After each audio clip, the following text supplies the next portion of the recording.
Hysj, kan du høre gresset glor? Hysj, kan du høre en meitemark som lå? Hysj, kan du høre en maul gå forbi? Da skal du være helt stille og si.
Here we go.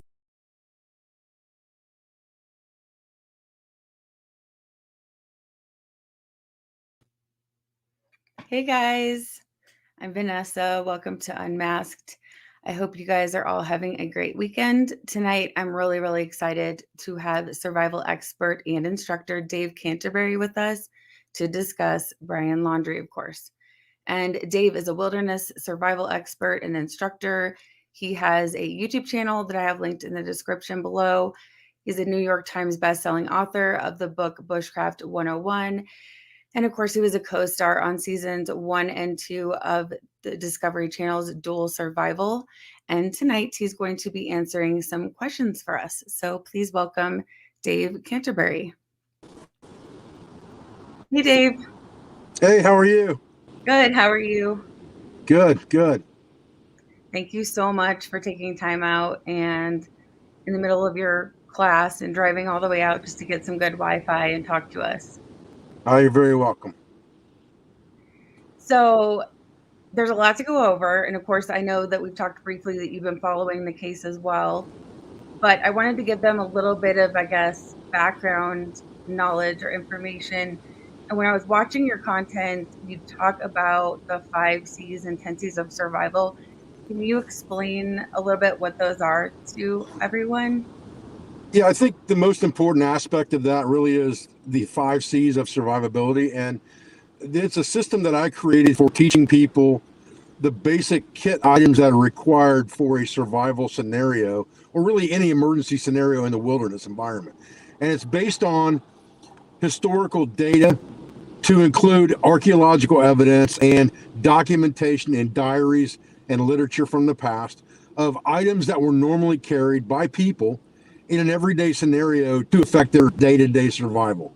And they boil down to really 5 simple categories of items, and that is cutting tools, combustion devices to be able to create fire, cover elements to include clothing, and also other cover elements to protect you from the weather, like shelters, containers to be able to disinfect groundwater resources, carry water over distance, make medicines, things like that, cook food, and then cordage, which was used to tie, lash, and bind everything together.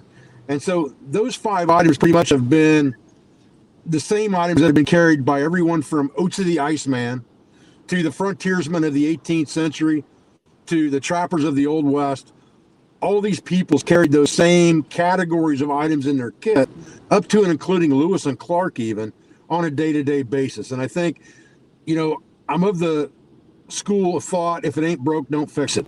So if you can whittle it down to those 5 things and understand those 5 things are what I need to protect my body's core temperature and keep myself from getting too hot or too cold, and understanding that those items are the most difficult things to recreate from the landscape, and sometimes they take a specialized material that may not be available from the landscape, and also a specialized skill level to recreate them, and the time and energy it takes to do so. You may not have those things in an emergency scenario at your disposal. So if you carry those things with you, then you can do all of those 5 things that we talk about that fall right back to what your survival priorities really are, which are obviously self-aid. You have to make sure that you're okay before you can do anything else.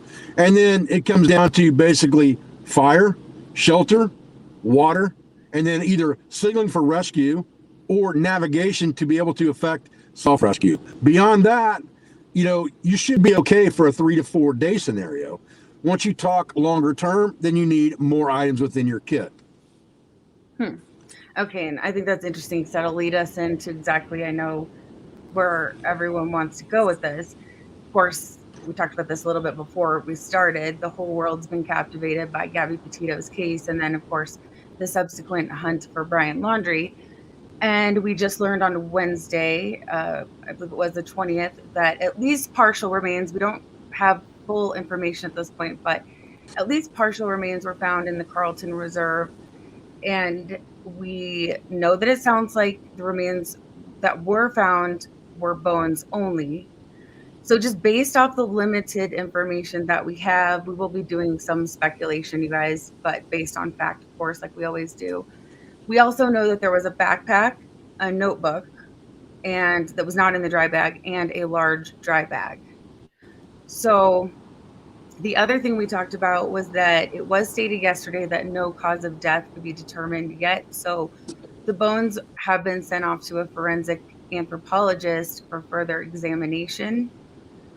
But just based on that, I do think there's some possible potential, clues or at least important pieces of information.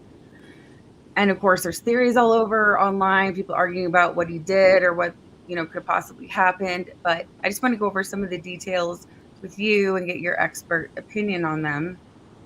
Okay. We do know, well, this date has changed a couple times, as everyone knows, but the last date that we got from the family attorney was September 13th, that Brian, left his home, and we know that he parked at the entrance of the reserve and went in. So we have at least that date to operate off of. I don't know how helpful that is exactly, but we know he was allegedly wearing cargo shorts and hiking boots, and we know the weather was in the low 90s. So in your opinion, what would one wear if they were going to leave and go into that kind of environment? Well, I think one of the key elements to understand is what was in the backpack. And as far as I know, that hasn't been released. But for that environment, you're going to want, if he was wearing cargo shorts, he's going to want something to keep his legs warm during the night when the temperature swings happen and it gets colder. Because if he didn't have the ability to start fire or couldn't start fire because of visibility, then his only form of warmth would have been some type of shelter or clothing. So if he didn't have either one of those, that would have caused him an issue right off the bat. So he should have had the proper clothing. And the proper clothing would have been something like an outer layer and a shell to keep him warm, to insulate his body heat, and then also to block wind. And then cooler clothes during the day when the temperatures are hot, some kind of a cotton t-shirt that would effectively give him evaporative cooling, and quick dry shorts like cargo shorts or something like that. And then some type of shoes. And I've really never been told what type of shoes he was wearing, but hiking shoes, hiking boots, whatever the case may be, that's probably one of your better choices. But you have to realize that an area like that is probably full of, and I say full of, but there are lots of rattlesnakes in an area like that. And if the vegetation is very thick and you're walking through it, a short pair of hiking boots or a pair of hiking tennis shoes is not going to protect you from snake bite. So there's one possibility right there that I haven't heard anybody really discuss, that he could have been bitten by a snake and had an adverse reaction to that. Not a lot of people die from rattlesnake bites nowadays, but it's very similar to any type of venom is very similar to someone being allergic to a bee sting and someone not being allergic to a bee sting. You can have different varying reactions to the venom depending on your own body chemistry. So again, we don't know that. He could have been bitten by a snake and been very allergic to it and had almost an immediate reaction of anaphylaxis, not be able to breathe well, chest getting tight, heart not beating correctly, not being able to breathe, All those types of things could have happened. And that's just one scenario or one speculation that you can make as a possible cause of death. But there's a lot of them.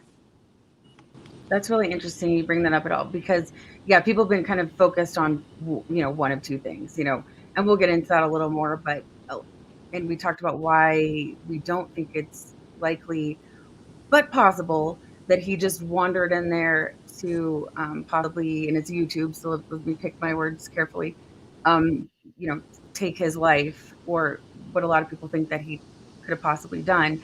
But like you touched on, we know he had a backpack, a notebook that was, I guess, wet, but they think that they may be able to salvage it and look through it and see what was in it. But it was wet, and then the large dry bag. Leslie, do you have a picture of the dry bag you could put up when you get a chance to? The dry bag was found 20 feet off of the trail, kind of deep in the brush. And like you said, we don't know the other contents yet, which is important. So it's possible that he brought more. But with those items, I don't know, does it give you any kind of hints towards long-term or short-term plans with what we know he had at this point?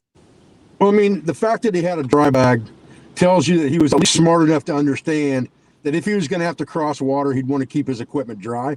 And then if it was a rainy environment, he was going to want to keep certain types of equipment dry. So you could speculate that he may have had either some type of clothing in that bag or possibly some type of shelter arrangement in that bag. And it's possible that he could have even had something like a water filtration device in that bag. But again, until they release those contents, you're not going to know. And I can only speculate from what I would do. I can't speculate from what he would do. But understanding that he had been on the Appalachian Trail for a certain amount of time, he certainly understands disinfection of water. He certainly understands clothing, and he certainly understands some type of shelter at night. So you can speculate that unless he went in there in a big hurry and just left without all of those things and planned to go in there for a very short time, like you said, to possibly take his own life. But I think that the fact that it hasn't leaked out or been released that there was some type of damage to the skull that would indicate that, I find it hard to believe that that was the case. And I think possibly his death was accidental. But again, that's speculation based on what we know right now. Yeah, I would agree with you. I had the same thought process. And again, like he said, this is based on the information we have right now. We could learn something next week that's different. But I do think it's interesting that they've had to send the bones away to a forensic anthropologist. And why bring a dry bag? I guess my question right off the bat was, why bring a dry bag at all, a large one, if you're just going to go out there to take your own life? I agree with that. And I think that, again, there's really no evidence at this point that that was the case. So I think that, again, just like you said, if he brought a dry bag, it probably wasn't for the short term. It was for the longer term. Mm-hmm. But it would be nice if we knew what was in that dry bag. Yes. And I know there's a lot of us that have looked at that picture a million times, tried to see what was inside of it. There's a little tear on the corner, but it's really hard to see what actually, I don't know what you guys think in chat, but what is actually in the corner of that. It's really hard to tell. Yeah, that's hard to tell for sure. Yeah. It's like the corner of a box or something. It's hard. And you brought up another point that was interesting. So as an instructor, then what would you have brought with you? Because you told me before the show, you've actually spent time in this area or been in this area. Is that correct? Absolutely. I spent not directly in the Carlton Reserve, but the swampy areas adjacent and around to that area, as well as the canals in that area. I've spent lots and lots of time, chest deep or better, in that water. Okay. So then, having spent time there, what would you have brought with you then? Brian? Obviously, I would default right back to those 5 C's to include some peripheral things like if I didn't think I was going to be able to start fire because it was going to get me seen or found, then I would plan to filter that water with something like a Sawyer filter or some type of a life straw something that would give me several hundred or thousands of gallons, as long as I cared for it properly, of fresh drinking water. So I wouldn't have to worry about things like Giardia or Cryptosporidium making me sick from drinking the water.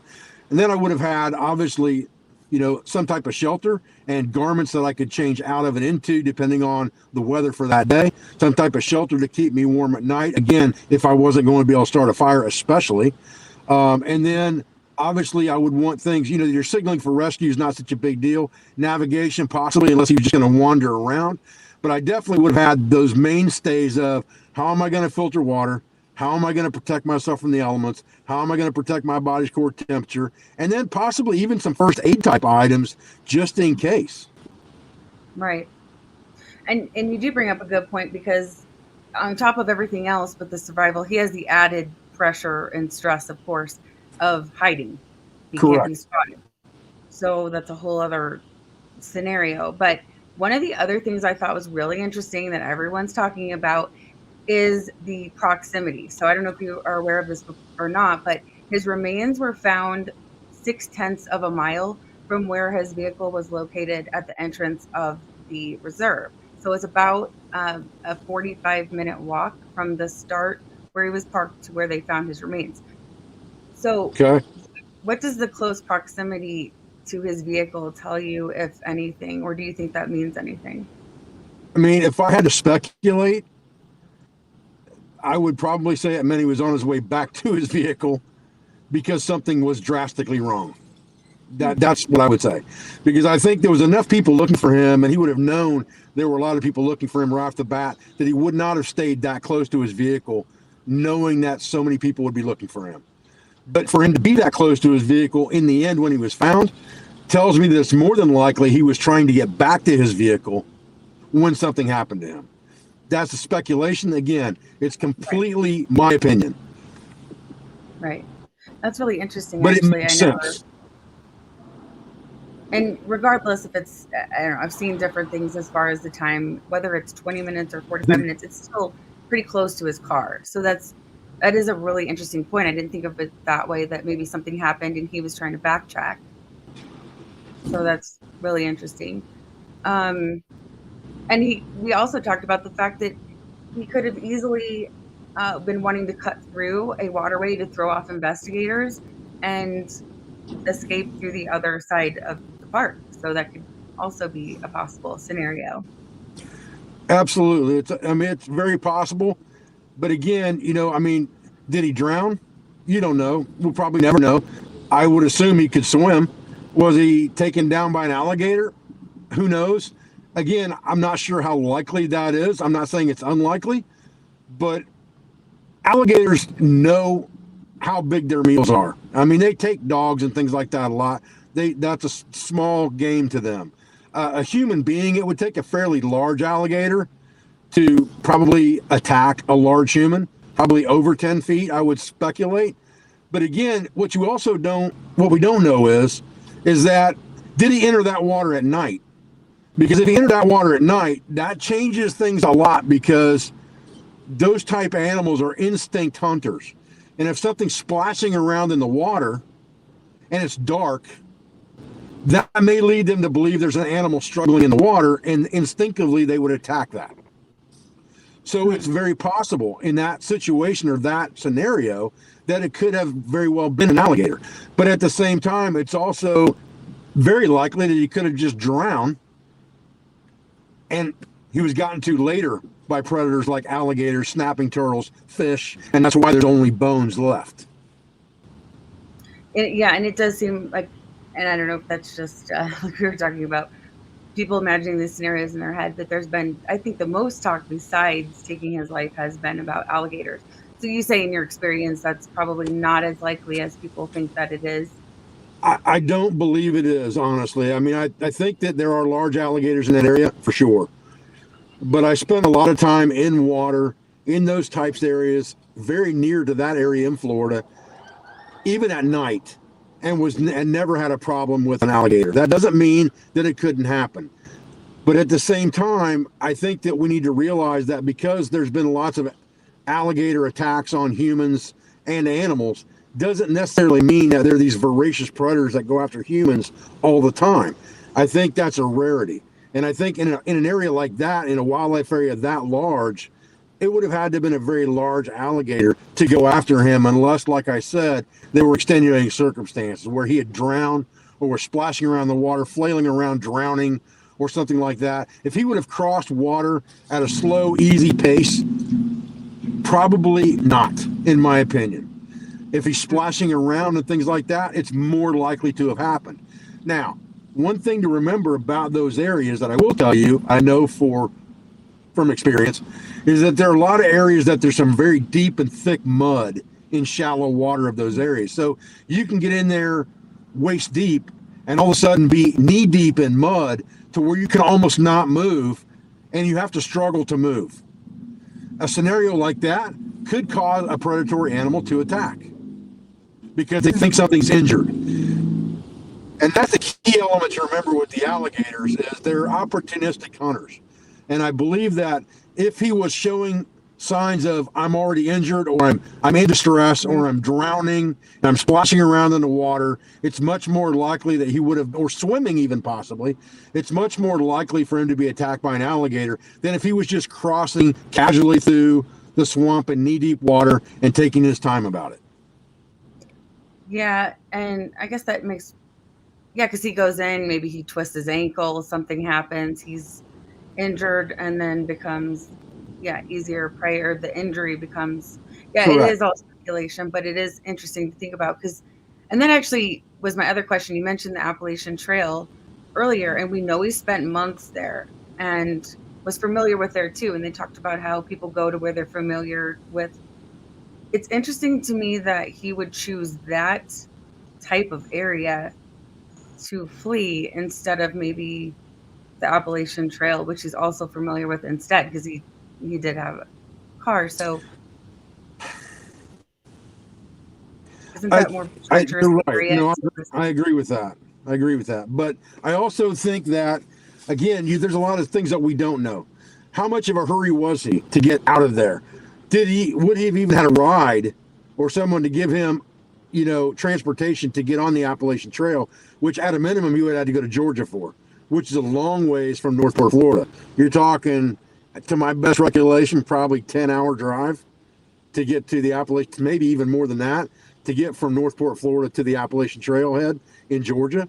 So did he have a way to get there, any transportation, or did he say, hey, this is close to home, I've been in this area before, it's okay, that's where I'm going to go hide? That's a good point. And I think back to that, him being in close proximity to his vehicle where his body was found, it's very possible that he knew the area enough to get back to his vehicle at some point, and that's what he was trying to do in distress when something happened to him or when he succumbed to whatever the problem was. Right. And what we do know is that it was an area that he was familiar with, and so he would have been very comfortable with. And we're now learning, and who knows what's true and what's not, but we are also learning that he was not in the best mental state. Well, what's being reported, he was not in a good mental state at all when he left home. So I'm assuming that could have had a huge impact on what he brought with him and what he did once he got there. There's no doubt that your mental state plays a huge decision in making bad decisions, or plays a big role in making bad decisions. I mean, that's just a fact of the matter in any emergency scenario, survival scenario, whatever it is. If you are not in the right state of mind, you're probably going to make bad decisions under duress. So I have no doubt that he probably didn't go out there with the best game plan or the best kit or the best of anything, and even the best plan to begin with of how he was going to stay out there for a long period of time. I don't think there's any doubt that none of that happened. Blonde PT asks, is there quicksand in that area? It's not quick. I've never found quicksand, what you would call quicksand in Florida. Doesn't mean it's not there, but I've never seen it. But I have seen mud in Florida in the water areas that will suck you down to your knees pretty quick and you can hardly move in it. It takes a lot of struggling to get out of that. Foxy, it's definitely possible that's what he did, that he went out there to end up, but like we were talking about at the beginning, I mean, we might find that out, but it just seems odd to me that he would even bring a dry bag and do any of that whatsoever if he was just going out there to end his life. It's odd to me. Why wouldn't he just go to the parking lot and do it in his car in the parking lot? Or why would he Yeah. bring the dry bag necessarily? You know what I mean? Well, I also think that if that was even a possibility and to begin with, that he was going out there for that purpose, you would have to speculate that most people do that with a firearm. And his parents never told the police that he was armed and dangerous, or he took anything with him like that when he left. And they obviously knew where he was, what he was driving, his mental state, and lots of things about their son before he left. I'm sure they would have known that he had a firearm. So the fact that that was never told to anyone, and the fact that there's no evidence that that was the case in what they have found, leads me to believe that it probably wasn't the case. You're probably right. Well, and I know this, we're kind of getting into searcher territory, but still, you might know as well. They did go over this area before, and there was, correct me if I'm wrong, chat, but they did pick up a scent, and then they lost it. Would it make sense because the waters were higher? They obviously have receded quite a bit. I think they were at their peak around September 25th. He left September 13th.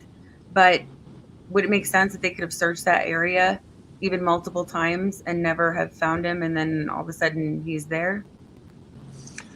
Probably not. And the reason for that is, I would say, if it was because he was in the water the entire time, then it's possible. However, the water had receded, and they have searched it since the water receded and didn't find anything. And they have special dogs that are called cadaver dogs that look for rotting meat and rotting flesh. So the chance of those type animals not finding something like that days ago after the water receded are probably very unlikely, in my opinion.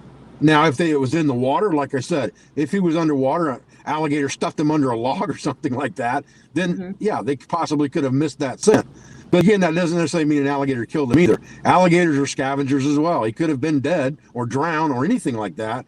And an opportunistic alligator came along and said, hey, fresh meal. Let me stuff this thing under a log and let it ripen up a little bit, and I'll come back later. Right. And there's also the possibility, I guess, that he was somewhere else, like you said before we were talking, and then he was washed to that area even. Washed to that area? Probably that's unlikely. I would think that's unlikely. But what is possible is that depending on the bones that they found and how many there were, which they've never really said that, I don't think, it's very possible that he could have died obviously in that proximity to his backpack, within that proximity of his dry bag. You have to assume that he probably died fairly close to that area. However, if there was water there, why didn't his dry bag get washed away? Why didn't his backpack get washed away? Right. Right? So if the water's receding, it's going to carry things with it that aren't very heavy. Things that would float like a dry bag would float away. So it's hard to say, it's hard to speculate on some of that right now, not having all the facts. But it would lead you to believe that it's more than likely it's been fairly recently that he died there. And the fact that there's not very many bones available to be found is because of predatory animals scattering the remains, very much like coyotes would do with a deer carcass. Okay. And Sluice is asking, what could he have eaten out there if he couldn't have a campfire? She wants to know if there's decent edible plant life in that reserve. I mean, limited, yes. And he would have to have knowledge of that and good knowledge of that. But what you do have to remember is the plants aren't the key element here. The water is the element. What I always tell people in my survival courses is survival begins at the water's edge, because everything has to go to the water. The fish live there. The amphibians live there. Snakes go there. Mammals go there. Reptiles go there. Mammals go there. Birds go there. Everything goes to the water. So the closer proximity that you are to water, the more likely you are to find food. And it doesn't have to be plant life.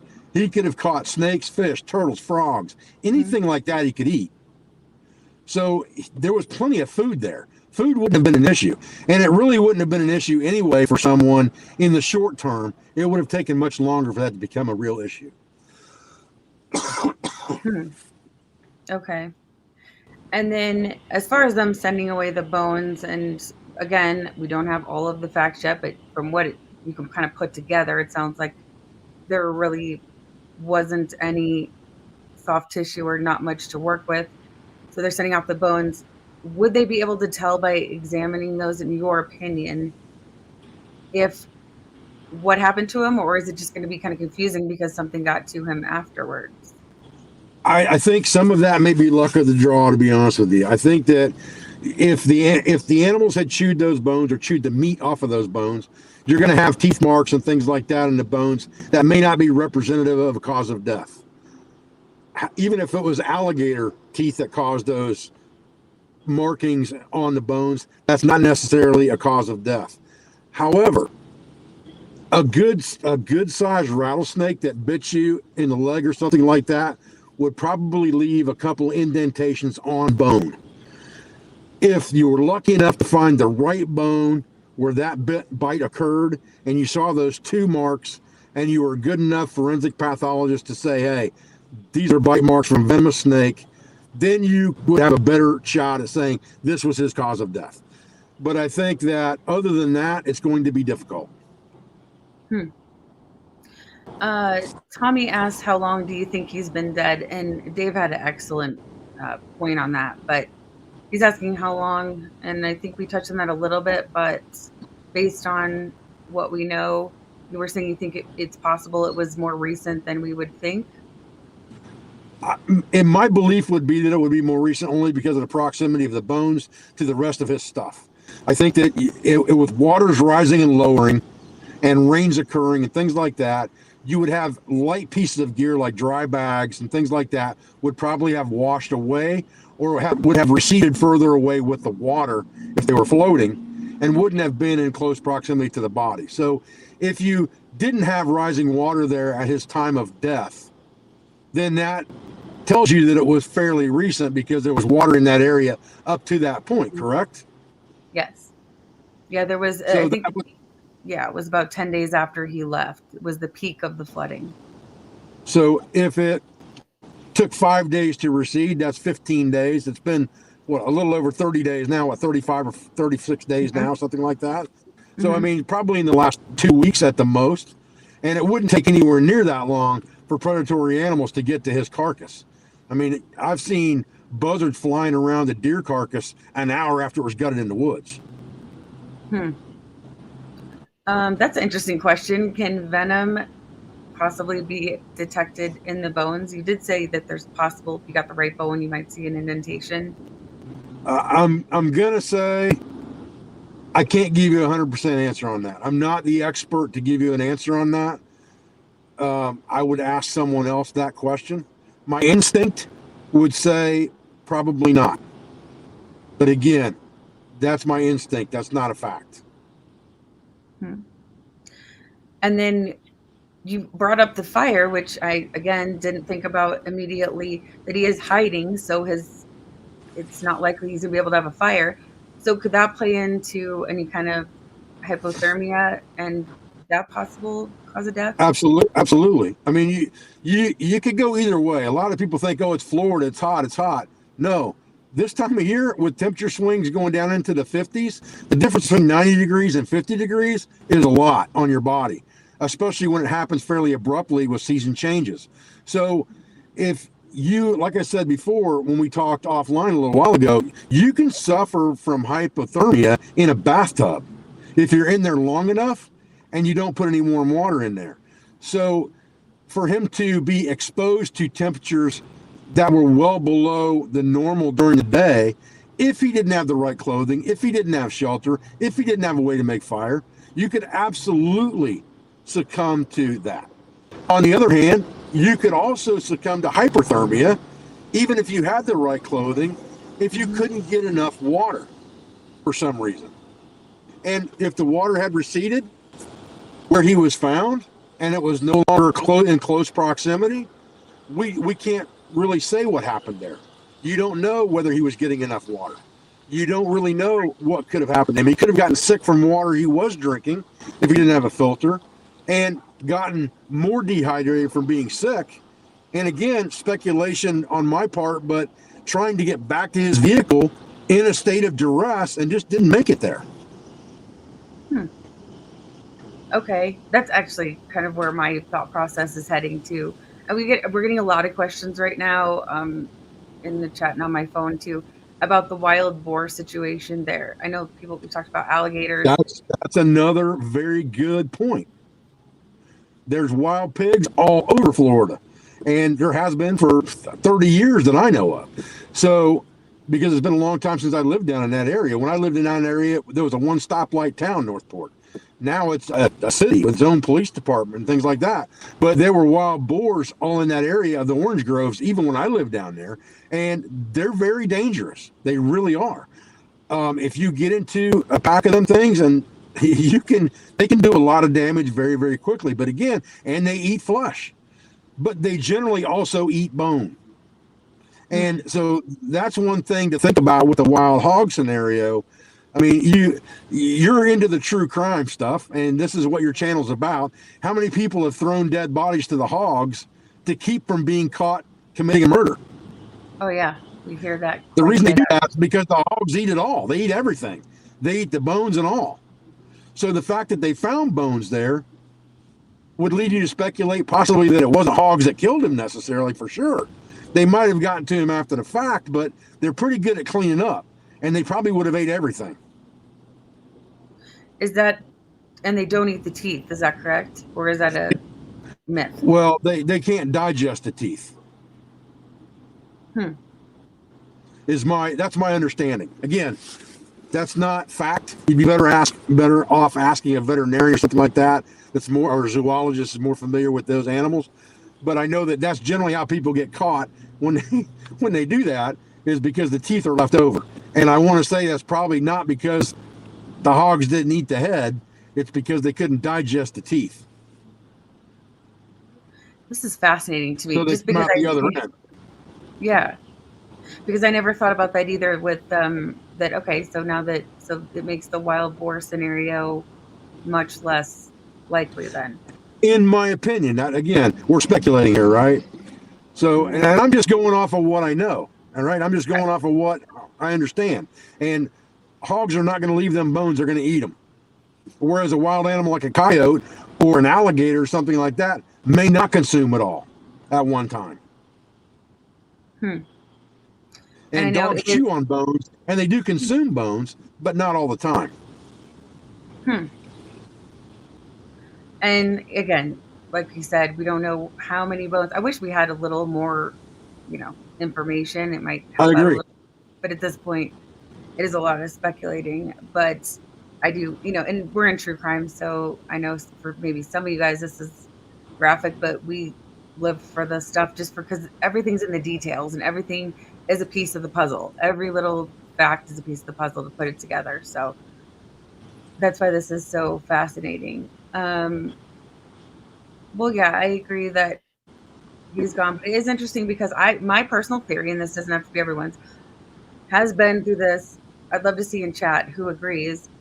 I'm leaning more towards the fact that he was trying to escape and something went very wrong. That's just my opinion, but that's based on what we have, and especially now with what Dave is adding to the table. I do lean that way. But, and one of the scenarios that nobody's really thought about and that we didn't talk about is this colder time frame of the season. This is mushroom season. There's all kinds of fungi out there right now, and there are more than one fungi.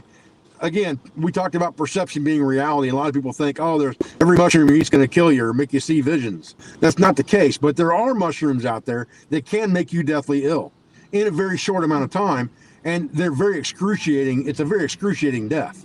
So it's not like it just kills you instantly. It's things that shut down your liver and your adrenal system and kill you slowly, but over the course of a few days. So who knows if he wasn't in his right state of mind, grabbed the mushroom he thought was edible because he was starving to death and ate it. And look at Christopher McCandless, right? Mm-hmm. Look at what happened. He ate the wrong plant. Yep. He thought he knew what he was eating, but he didn't. Well, that could have happened to Brian Laundrie just as easily. I think I know what this mushroom is. I've been on the Appalachian Trail. I've been in Florida. I've been collecting mushrooms my whole life or with my granddad or whatever. And I think this is edible and I eat it. and it was something that was very, very poisonous. Mm-hmm. So that's a possibility too. That we'll probably never know if that's what killed him, because there's probably no way to know that just from the bones.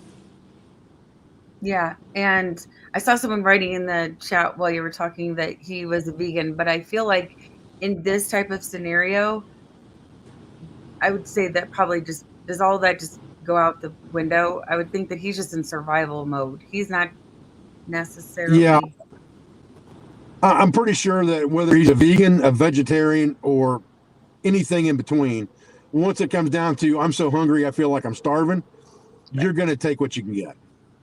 Right. And someone else had asked, with the humidity in this area, is that going to speed up the decomp as well? It would, and it's very high. There's no question about that. But it's not going to speed up the decomp to the point where there's no flesh left to the bones without something eating it away.